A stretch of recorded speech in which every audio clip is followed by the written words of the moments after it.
సహోదరుడా, ఈ యొక్క దేవుని సేవకుడి పేరు దేవుని బిడ్డలారా ఏలియా గారు.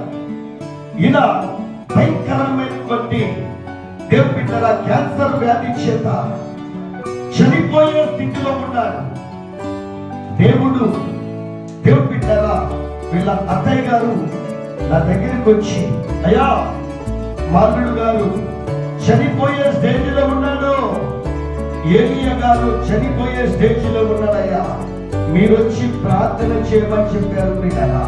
నేను పాస్టమ్మ గారు ఇద్దరము వెళ్ళి ఈయన మీద చేపెట్టి పిల్లగా నూనె రాసి ప్రార్థన చేశాను. ప్రార్థన చేసిన తర్వాత దేవుడు మాట్లాడుతున్నాడు నాతో, ఏంటి ప్రభు అంటే, ఇదిగో బైబిల్ గ్రంథములో హిజ్కియా మరణకరమైన రోగం వచ్చింది. ప్రార్థన కన్నీళ్లు పెట్టి హిజ్కియా కన్నీళ్లు పెట్టి ప్రార్థన చేశాడు. మరలా 15 సంవత్సరాలు ఆయుష్ నేను పెంచాను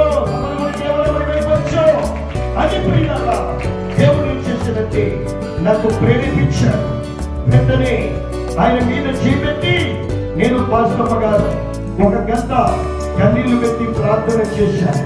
ప్రభువా, ఇదిగో మల్ల అడుగుల్లో 7 సంవత్సరాలు నష్టమై గ్రూపులో ఉన్నప్పుడు నాతో మాట్లాడగా ఈ కుమారుడిని బ్రతికించు, ఈ కుమారుడిని మరణానికి అప్పచెప్పగలని కదా 1 గంట సేపు కన్నీళ్లు విడిచి ప్రార్థన చేస్తున్నానండి. నేను కన్నీళ్లు విడిచి ప్రార్థన చేస్తున్నప్పుడు దేవుడు బయలుపరిచాడు, ఇదిగో నువ్వు ప్రవచించని దేవుడు బయలుపరిచాడు. పిల్లలా వెంటనే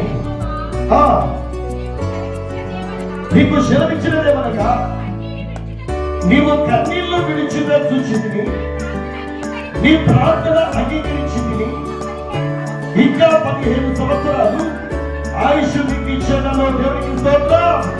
దేవుడు ప్రియులారా నాలో నుంచి ఆ ప్రవచనము బయటకు వచ్చింది, గుర్తొచ్చింది దేవుని వాక్యం. గుర్తొచ్చిన తర్వాత ఇంకా 15 సంవత్సరాలు ఇదిగో సహోదరుడు ఏలియా ప్రజలను మీరు ముట్టి ప్రభువా ముట్టి స్వతపరుచునైనా 15 సంవత్సరాలు బ్రతకాలి అని ప్రియులారా ఈయన మీద చేపెట్టి కన్నీళ్లు విడిచి ప్రార్థన చేశాను. నేను పాస్టమ్మ గారు కన్నీళ్లు విడిచి ప్రార్థన చేస్తే దేవుడు రాత్రి ప్రియులారా ఈయన దగ్గరికి వచ్చి ఒళ్ళంతా నడినెత్తి నుంచి అరికాల వరకు దేవుడు ముట్టుకుంటూ వెళ్ళాడండి. దేవుడు ముట్టిన తర్వాత ఆయనకు దర్శనమిచ్చి దేవుడు మాట్లాడిండు. ఈ రోజు ప్రియులారా ఆ వ్యాధిని, క్యాన్సర్ వ్యాధిని దేవుడు బాగు చేసి 12 సంవత్సరాలు ఇప్పటికి బ్రతికించాడు.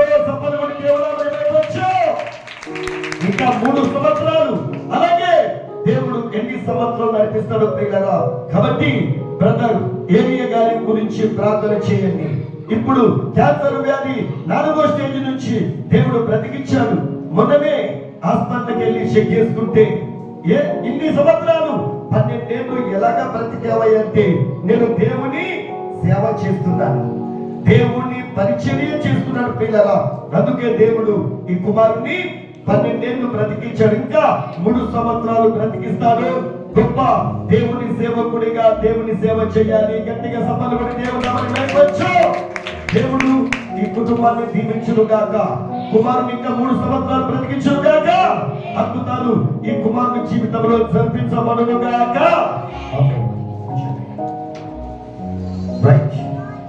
దేవుని బిడ్డలారా యేసయ్య గొప్పవాడు.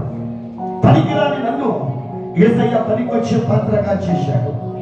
అందుకే జ్ఞానులను సిగ్గుపరచడానికి లోకములో ఉన్నటువంటి ఎన్ని వారిని దేవుడు వాడుకుంటున్నాడు. పనికిరాని నన్ను పనికొచ్చే పాత్రగా ఆయన చేస్తున్నాడు. దేవుని బిడ్డ పనికిరాని నిన్ను నా యేసయ్య పనికొచ్చే పాత్రగా ఈ మధ్యాహ్న కాల సమయంలో నేను పనికొచ్చే పాత్రగా ఆయన చేస్తున్నాడు. జ్ఞానులను సిగ్గుపరచడానికి నా యేసయ్య చాలా గొప్పవాడు. మొన్న ఎంతో బాధలో ఉన్నాం ప్రియులారా.